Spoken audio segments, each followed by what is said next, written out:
আসসালামু আলাইকুম প্রিয় ভাই এবং বন্ধুরা আমার।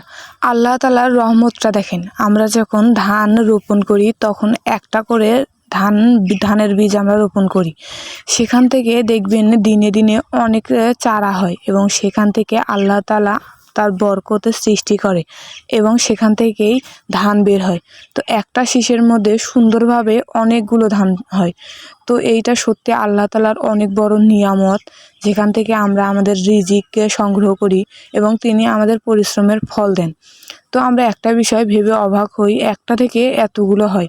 আল্লাহ তাআলা আসলে অনেক মহান, তার নিয়ামতের শেষ নেই। তার নিয়ামত খেয়ে বেঁচেই আমরা বেঁচে আছি।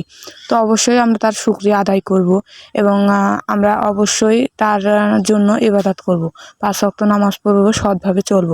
তো বন্ধুরা, চ্যানেলটা ভালো লাগলে অবশ্যই একটা সাবস্ক্রাইব করে দেবেন। দিন দিন সাবস্ক্রাইব কমে যাচ্ছে, বাড়ছে না। অবশ্যই চ্যানেলটা সাবস্ক্রাইব করে দিয়ে আমার সাথেই থাকবেন। আসসালামু আলাইকুম প্রিয় ভাই এবং বন্ধুরা আমার। আল্লাহ তাআলার রহমতটা দেখেন। আমরা যখন ধান রোপণ করি তখন একটা করে ধানের বীজ আমরা রোপণ করি।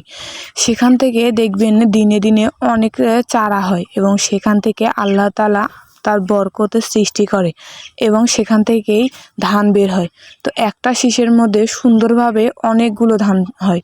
তো এইটা সত্যি আল্লাহ তাআলার অনেক বড় নিয়ামত, যেখান থেকে আমরা আমাদের রিজিককে সংগ্রহ করি এবং তিনি আমাদের পরিশ্রমের ফল দেন।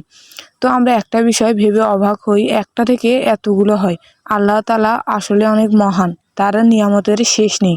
তার নিয়ামত খেয়ে বেঁচেই আমরা বেঁচে আছি।